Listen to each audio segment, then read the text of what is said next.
Vous êtes bien sûr Héroïnes du sport, le podcast qui vous plonge au cœur des parcours de femmes exceptionnelles. Elles ont marqué le sport grâce à leur talent, leur persévérance et leur audace. Elles ont défié l'impossible et marqué l'histoire. Héroïnes du sport, leurs histoires méritent l'or et vous allez découvrir pourquoi. Bonjour à tous et bienvenue dans le premier épisode de ce podcast où je vais vous raconter l'histoire d'Alice Mia. D'où l'indice des Jeux Olympiques dans l'épisode de présentation du podcast. Alors, pourquoi Alice Mia comme première héroïne, comme premier épisode ? Eh bien, tout simplement parce que c'est une des premières femmes à avoir lutté pour que les femmes aient leur place dans le milieu du sport. Et donc, ça m'a paru comme une évidence de la choisir comme premier épisode de ce podcast. Alice Mia est une personnalité très peu connue du grand public. Peu de gens sauraient dire qui elle est alors qu'elle a eu un rôle super important dans le sport féminin. Et c'est pourquoi j'avais également envie de mettre en lumière cette femme qui a traversé des obstacles, qui a énormément donné au sport féminin et qui est encore aujourd'hui beaucoup trop souvent négligée. Sur la fin de sa vie et après sa mort, elle est très vite malheureusement tombée dans l'anonymat. Et ce n'est que durant ces dernières années que son nom refait surface. On a pu notamment voir une statue la concernant durant le tableau sororité de la cérémonie d'ouverture des JO de Paris 2024. C'est un matin du 5 mai 1884, à Nantes, qu'Alice Joséphine Marie Millon voit le jour. Elle est la fille d'Édouard et Joséphine Millon. Rien ne laisse présager qu'Édouard et Joséphine seraient amenés à se rencontrer. 14 ans d'écart, lui originaire du Sud et fils de tailleur, et elle de Nantes dont ses parents tenaient une auberge. Mais Édouard et Joséphine se marièrent le 23 juillet 1883. Ils tiennent ensemble une épicerie avant que Joséphine ne tombe rapidement enceinte. Alice est l'aînée d'une famille de 6 enfants. Malheureusement, 3 d'entre eux ne vivront pas très longtemps. Et c'est donc Marguerite et Édouard qui feront le bonheur d'Alice.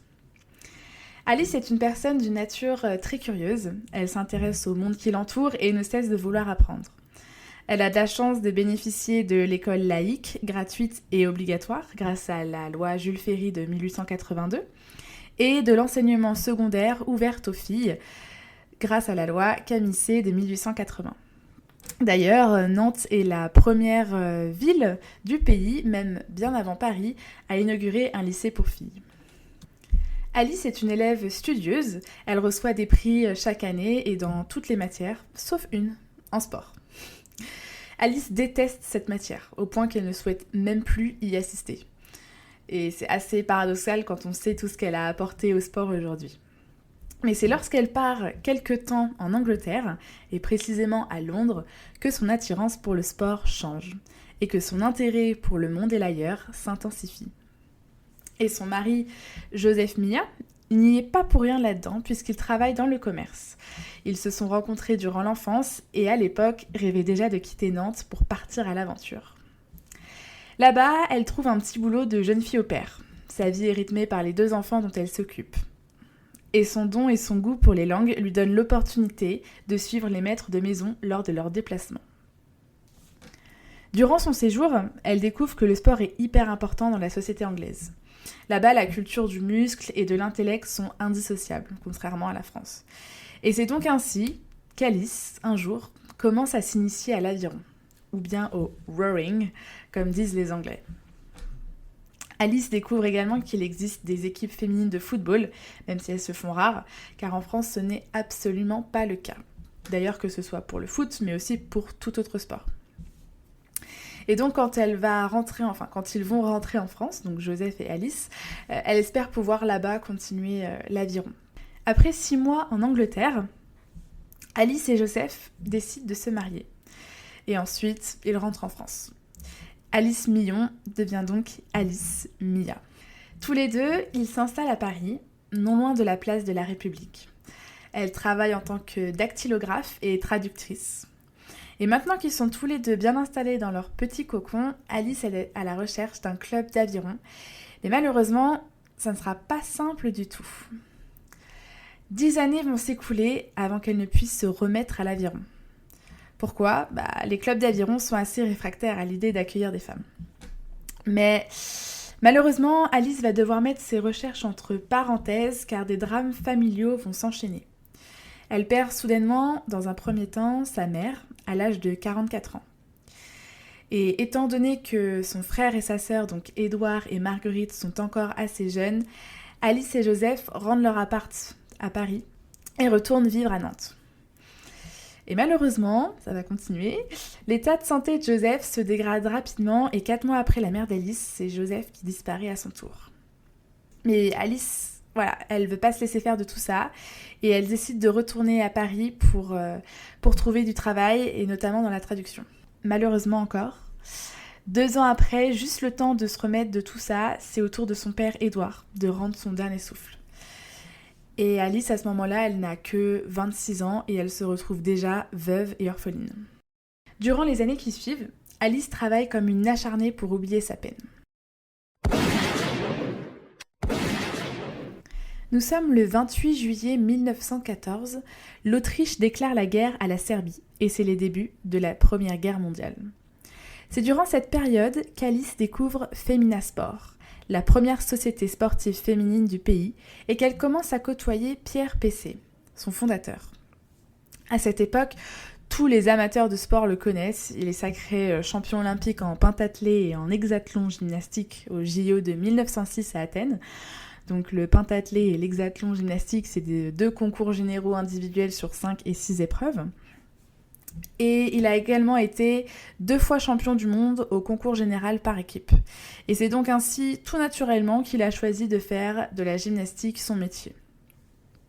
Il est également moniteur à En Avant, qui est une association multidisciplinaire dont les membres peuvent se former à la gymnastique, à l'escrime, à l'athlétisme et au sport de combat. Et c'est grâce à lui qu'une section féminine s'ouvre dès 1909, convaincue des bienfaits de l'activité physique pour tous. Mais malheureusement, cette initiative-là, elle n'est pas du tout au goût de tout le monde. Et donc, il décide de quitter cette association et embarque avec lui 8 adhérentes. Et avec ces adhérentes, il fonde un club, Femina Sport, qui naît le 27 juillet 1912. Et ce club, il reste focalisé sur toutes les formes de gymnastique, la danse et la boxe. Alice découvre ce club 2 ans plus tard. Elle est séduite par la vision des femmes que porte Pierre Pessé et s'engage très rapidement à ses côtés. Et c'est comme ça qu'elle débute sa carrière de dirigeante sportive. Petit à petit, Femina ouvre ses portes à d'autres disciplines. Hockey sur gazon, lancer de poids et même l'aviron. Pierre réussit à conclure une entente avec Andouce, qui est la société nautique installée sur les quais de la Marne à Joinville-le-Pont. Et ça ne fait que ravir Alice, qui peut enfin regoûter au plaisir de l'aviron. Elle a beau avoir eu l'occasion de tester plein d'autres sports, mais en fait c'était vraiment l'aviron qui lui procurait un plaisir et des émotions, et pas les autres sports. Et donc, elle se retrouve ainsi chaque dimanche à ramer sur la Seine. Et au fur et à mesure, elle se lance quelques challenges, et pas des moindres. En 1919, elle fait la traversée Paris-Montreux, qui est à peu près une centaine de kilomètres, en aviron, je rappelle. Puis, 3 ans plus tard, elle se lance sur l'Audax rameur, 50 km à faire en moins de 12 heures. Et c'est la première femme à prendre part à cette épreuve. Et grâce à cette démarche-là, il y a 6 autres femmes qui seront également au départ. Et ça a été salué par le journal L'Auto, qui était également organisateur de l'événement. 1 an après avoir intégré Femina, nous sommes donc en 1915 et Alice devient la présidente. Et ce n'est clairement pas un travail de tout repos. Il y a beaucoup de choses à gérer entre chercher de nouvelles recrues, organiser des campagnes de recrutement, trouver des remplaçants de ceux qui sont partis à la guerre, planifier des matchs, les réunions, et puis elle va aussi surtout faire face à la concurrence. Il y a un nouveau club féminin qui a été initié par Gustave Lafreté, qui s'appelle Academia. Et ce Gustave Lafreté, qui est un pionnier du sport masculin, mais Alice le voit d'un très mauvais œil. Dans les journaux, on ne parle que d'Academia, au détriment de Femina. Et vous allez me dire, mais tant mieux justement, ça permet au sport féminin de se développer. Mais en fait, Alice doute beaucoup de la sincérité, de l'authenticité de la démarche de Gustave. Un peu plus tard, voyant que les choses ne bougent pas plus que ça, Alice décide de prendre les choses en main. Elle veut organiser une rencontre interclub qui convie toutes les sociétés féminines existantes, donc Femina et En Avant. Tout le monde est présent, sauf ce certain Gustave, donc le club Academia. Mais pour Alice, peu importe, cette rencontre interclub rencontre un beau succès et Alice réitère l'expérience l'année suivante. Et c'est ainsi que les 14 et 15 juillet 1917, les filles se retrouvent à Briançon pour cette rencontre qu'Alice présente comme le premier championnat de France d'athlétisme féminin. La qualité du spectacle offert par ces femmes fait entrer le sport féminin dans l'ère de la compétition. Parmi elles, 3 héroïnes viennent de Femina. Thérèse Brûlé, intouchable à la hauteur sans élan et sur 80 et 400 mètres. Suzanne Liébrard, seule au monde à la longueur, avec et sans élan, au javelot et sur les haies. Et enfin, Violette Gouraud-Maurice, en lancer de poids, qui défraie souvent la presse pour ses mœurs libérées. Future divorcée, ouvertement bisexuelle, elle fume et elle s'habille comme un homme. Ce premier championnat de France d'athlétisme est une très très belle réussite. Mais Alice, elle ne veut juste pas se contenter de réunir davantage de femmes dans les clubs. Elle veut viser plus haut et ne plus se contenter d'être simplement dirigeante d'un club. C'est ainsi donc qu'en janvier 1918 se crée la Fédération des sociétés féminines sportives de France, FSFSF. Et cette fédération regroupe ainsi Femina, En Avant et Academia. Et pour l'instant, Alice, elle y est juste comme trésorière. Et donc, le 7 juillet suivant, la seconde édition des championnats de France d'athlétisme voit le jour. 11 novembre 1918. L'armistice est signé en forêt de Compiègne par les Allemands. C'est une nouvelle ère pour le pays et Alice le ressent aussi pour elle. Et par chance, elle a été épargnée. Sa sœur et son frère Marguerite et Édouard vont bien. Mais ce qui lui a permis de tenir pendant cette période tout de même plutôt sombre et de faire son deuil de son mari Joseph, c'est le sport, c'est Femina. Et au fil du temps, Alice, elle prend goût pour les responsabilités. On lui propose de devenir secrétaire générale intérimaire de la FSFSF, ce qui la rapproche du poste suprême. Et mine de rien maintenant, la FSFSF comprend maintenant 8 clubs, dont un en Provence, et ça, c'est une grande première. Alice prend enfin la place de présidente de la FSFSF le 10 mars 1919. C'est l'occasion pour elle d'imposer les fondements du style Mia, qui ne s'embarrasse pas de politesse inutile et lui voudra même quelques intimités tenaces.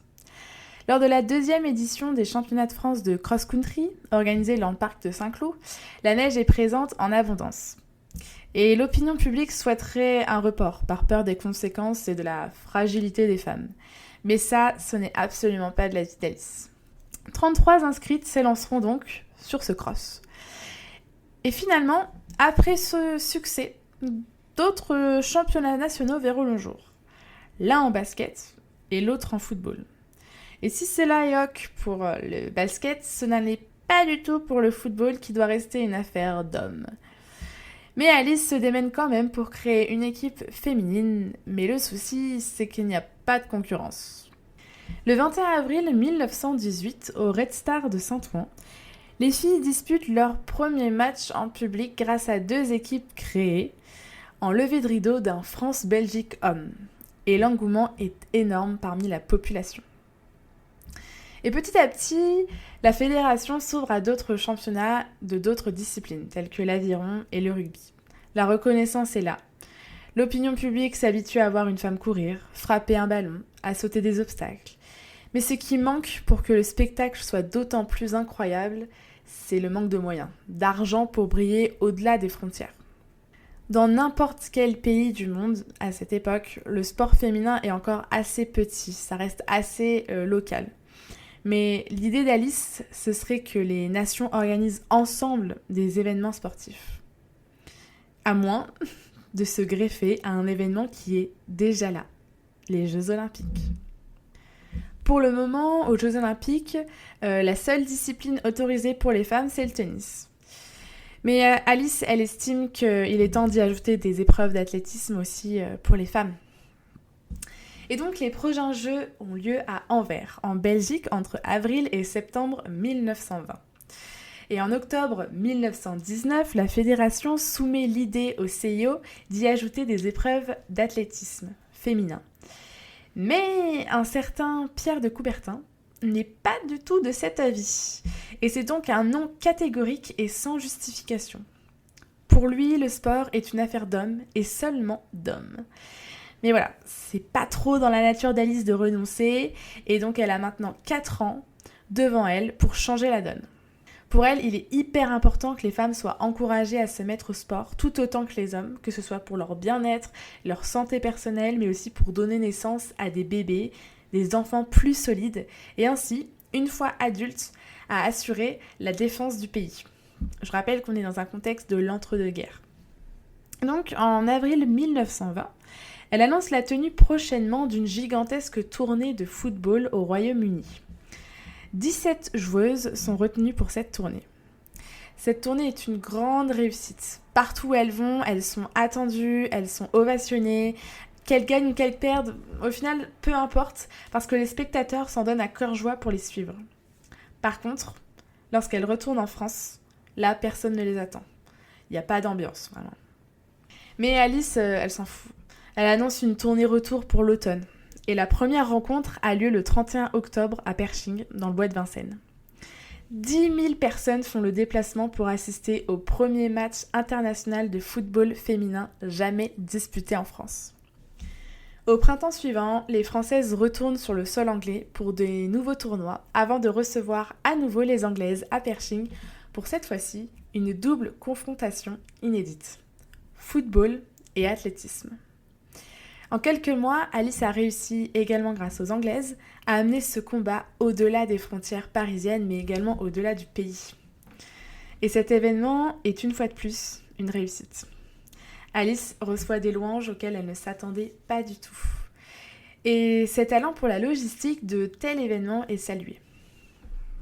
Grâce à ça, et 7 ans après être rentrée chez Femina, la Fédération sportive féminine internationale, donc FSFI, qui réunit 5 pays, la France, les États-Unis, l'Angleterre, la Tchécoslovaquie et l'Espagne, va voir le jour. C'est le projet le plus ambitieux de sa carrière.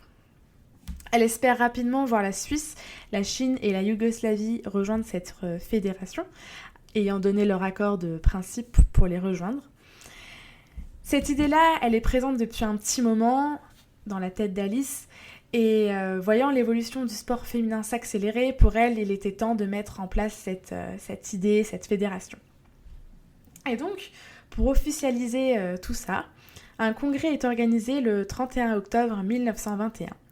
Et c'est à cette fédération que revient donc la responsabilité de gérer mondialement l'athlétisme, le cross-country, le hockey, le football et le basket, ainsi que le Hazena, qui est un jeu collectif très populaire en Tchécoslovaquie, et les sports nautiques. Alice, elle sort super fière de cette rencontre, même si elle rêve de la concrétisation suprême que sont les Jeux Olympiques.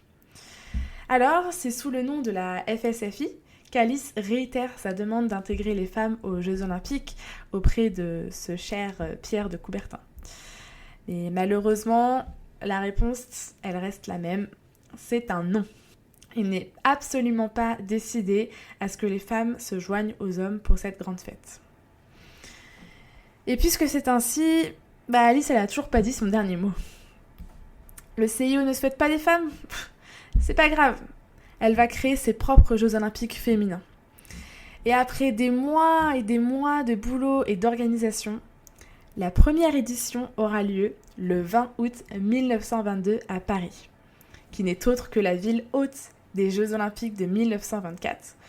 Petit clin d'œil à Monsieur Coubertin. Et donc, 77 athlètes vont s'élancer ainsi dans ces tout premiers Jeux olympiques féminins, les premiers de l'histoire moderne. Ces premiers Jeux olympiques féminins se déroulent sur une seule journée, mais c'est la journée la plus attendue. Les gradins sont pleins à craquer, l'ambiance y est folle, tout le monde attend cette journée. Alice exclame ainsi l'ouverture des premiers Jeux olympiques féminins du monde. Les épreuves s'enchaînent tout au long de la journée. Hommes et femmes crient sans aucune retenue. Vraiment, les gradins tremblent. À la fin de cette journée, la France termine 3e du classement des pays, derrière l'Angleterre et les États-Unis. Et pour Alice, cette journée, c'est une énorme réussite. Elle ne laisse absolument rien transparaître, c'est dans sa nature. Mais à l'intérieur, elle est tellement émue et tellement fière de cette journée. Et cette date du 20 août 1922 restera gravée et prouve que le sport féminin n'a pas besoin des hommes pour que ce soit une réussite. L'année qui suit, Alice est confrontée à certains obstacles qui viennent mettre en danger ou remettre en cause le sport féminin. Par exemple, l'International Boxing Union menace d'interdire les combats de boxe féminin. Ou bien encore la Fédération internationale d'athlétisme amateur souhaiterait prendre la direction entière de l'athlétisme, hommes et femmes, qui est actuellement gérée par Siegfried Edström, qui n'est autre qu'un membre du CIO et un très grand admirateur de Pierre de Coubertin. Ou bien encore un autre problème auquel elle est confrontée, c'est un séjour portugais pour l'équipe féminine de football qui malheureusement tourne au chaos, menacée par la foule à leur arrivée à Lisbonne. Mais ce qui compte pour Alice à la fin de l'année, c'est de regarder les chiffres. En 5 ans, la France est passée de 3 clubs à 400 clubs féminins, tous sports confondus, soit tout de même plus de 10 000 licenciés. Malheureusement, début 1925, Alice est forcée de se reposer. Elle vient de subir une laparotomie, donc qui est une ouverture de l'abdomen, et est contrainte de ralentir le rythme, ce qui est assez difficile pour Alice, puisque durant toutes ces dernières années, elle n'a absolument pas arrêté de donner son temps et de son énergie pour le sport féminin. Elle était à la tête à la fois de la Fédération française sportive féminine et à la fois de la Fédération sportive féminine internationale. Donc à un moment donné, il faut faire un choix. Et c'est donc ainsi qu'un 3 mars 1925, Alice dépose sa lettre de démission et conclut à la fin que « Ma démission est irrévocable au poste de présidente de la FFSF ». Cette décision lui permet donc de consacrer beaucoup plus de temps à la Fédération sportive féminine internationale et donc à la prochaine édition des Jeux olympiques de 1926. En attendant, c'est déjà le Canada, la Lituanie et la Yougoslavie, ainsi que l'Afrique du Sud, la Pologne et la Finlande, qui viennent s'affilier à la Fédération sportive féminine internationale. Les Jeux olympiques féminins de 1926 se déroulent cette fois-ci sur 3 jours en Suède, exactement à Göteborg. Le programme est ainsi beaucoup plus étoffé. On a donc 12 épreuves d'athlétisme qui seront présentes, ainsi qu'un tournoi de Hazena, donc un sport de ballon apparenté au handball, ainsi que celui de basket qui opposera les championnes d'Europe, les championnes du Canada et les championnes des États-Unis. Tout ça, c'est super chouette, vraiment. Mais ce qui tracasse Alice, c'est que quelques mois avant ces Jeux, c'est la présence des Françaises qui est remise en cause parce que les finances de la Fédération française sportive féminine sont au plus bas. Mais Alice, elle va pas se laisser faire, elle va se démener pour récolter des fonds comme elle le peut. Elle se tourne vers des clubs provinciaux féminins, des athlètes masculins, vers la presse. Et même si elle réussit déjà à récolter 1700 francs, malheureusement, ça ne reste pas suffisant. Elle constate que, malgré l'évolution du sport féminin ces dernières années, les combats des femmes n'intéressent pas plus que ça. Mais, par chance, quelques jours plus tard, alors qu'elle passe tout juste la porte des bureaux de la Fédération sportive féminine internationale, elle reçoit une très très bonne nouvelle. 2 enveloppes contenant respectivement 1000 et 10 000 francs lui sont dédiées pour que les Françaises puissent aller en Suède. Et aujourd'hui encore, on ne sait pas qui est à l'origine de ce don.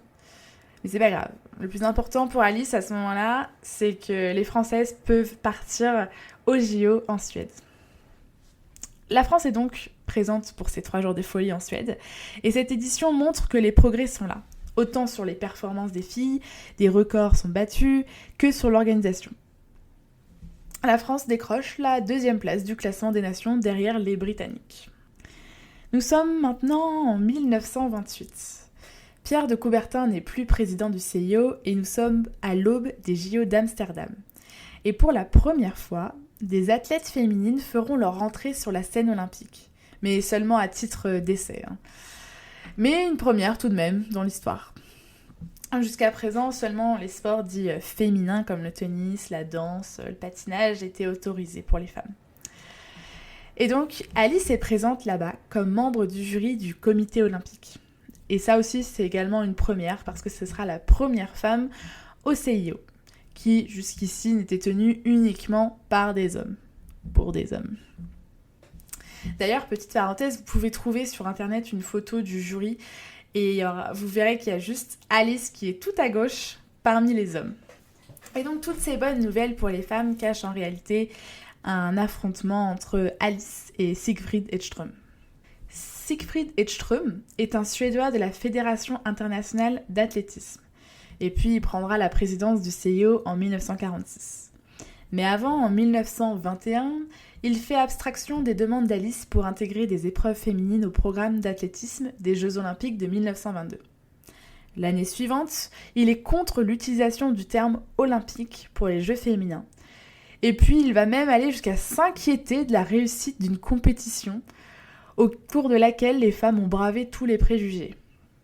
Et c'est pas tout. Le pire, il fait faire une enquête pour vérifier si les femmes possèdent vraiment les qualités nécessaires pour diriger le sport féminin. Et donc durant ces jeux, la presse ne peut s'empêcher de dramatiser certains aspects, notamment l'état dans lequel les femmes finissent certaines épreuves et remettent en question la soi-disant fragilité des femmes et au sport qu'elles peuvent ou non participer. Certains racontent ainsi les avoir vues s'écrouler, inanimées. D'autres évoquent des évacuations au brancard. Mais Alice, quand elle lit tout ça, elle tombe des nues, alors qu'elle est elle-même sur le terrain, donc témoin. Donc ces récits sont complètement inventés dans le seul et unique but, nuire à la place des femmes dans ces jeux. Alors certes, il y a eu quelques malaises, mais ils ont aussi eu lieu lors de courses masculines, et ça, personne ne s'en est offusqué. Ce qui d'ailleurs me fait penser qu'il y a encore 2-3 ans, quand le Tour de France Femmes est revenu en 2022 et qu'il y a eu plein de chutes dans le peloton, c'était pareil, c'était dramatique, alors que quand c'est les hommes, personne ne dit rien. Et donc en préparant les prochains Jeux Olympiques féminins, et à force de ne pas se ménager, Alice elle ressent de nouveau une fatigue extrême et des douleurs qu'elle connaît trop bien, et qui lui ont déjà valu une première opération. Et donc cette fois-ci, elle se fait réopérer une seconde fois sur le champ, sinon conséquences dramatiques.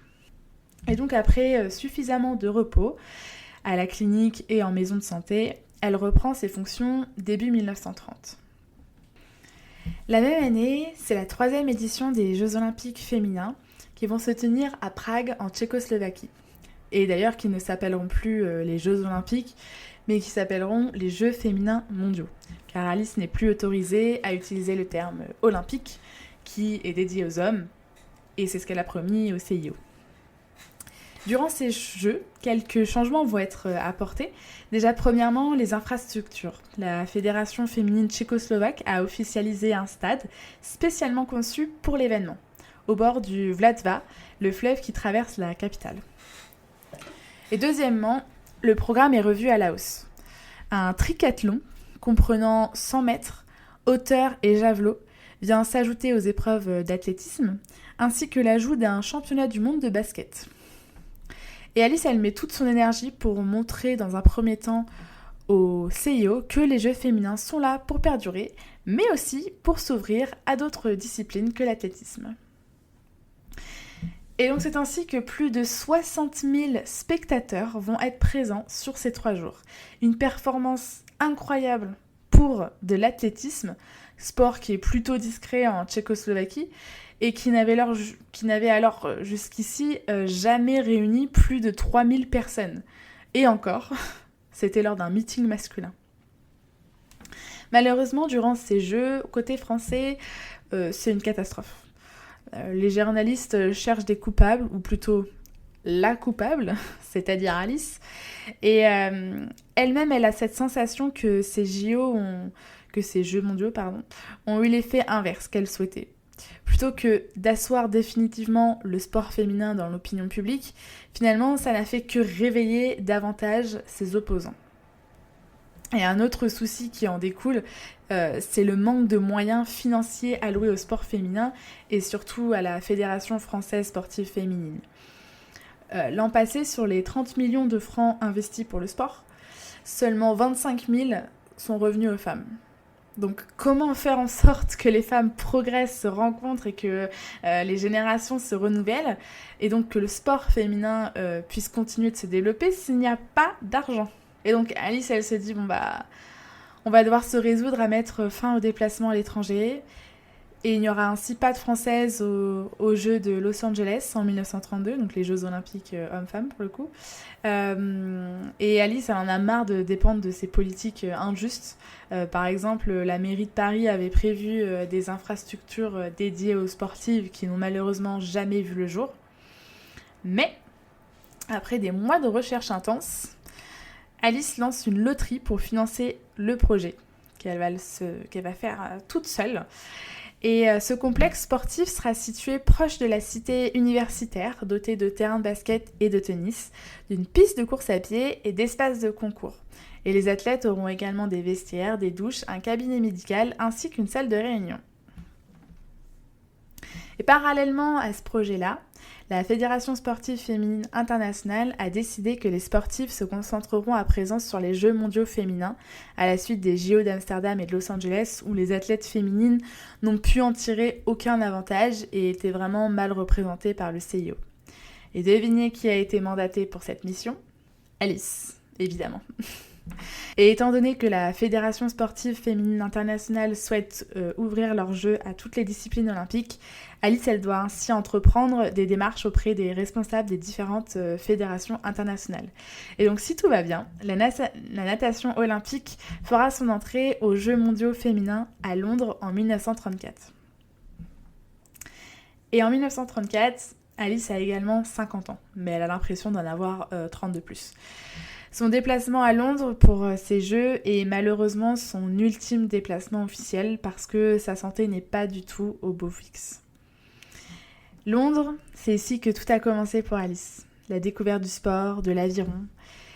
Mais c'est ainsi aussi qu'elle va tirer un trait sur ses 20 années de sa vie. Une fois les Jeux terminés, elle remettra sa lettre de démission de la présidence de la Fédération sportive féminine internationale pour pouvoir profiter et célébrer ces Jeux. Vivre son dernier défilé des nations en tant que présidente de la Fédération sportive féminine internationale en Angleterre, c'est pour elle un excellent moyen de tirer sa révérence et elle tient à savourer chaque seconde de ce moment.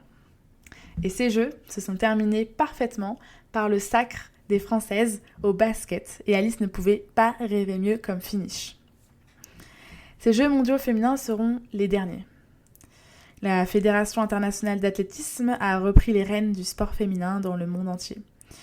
Hélas, faute de moyens, les Jeux féminins qui devaient se tenir à Vienne en 1938 n'auront jamais lieu. Ce fameux Siegfried Edström, qui pour rappel gère la Fédération internationale d'athlétisme amateur, a réussi à mettre sous tutelle le sport féminin en 1936 avec la fin de la Fédération sportive féminine internationale. 20 ans après les Jeux de Londres, nous sommes en 1954. Alice a 70 ans et est tombée dans l'anonymat complet.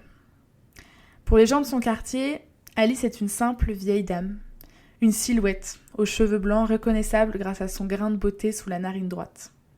Alice rend son dernier souffle à 73 ans, le 19 mai 1957, et repose au cimetière Saint-Jacques à Nantes.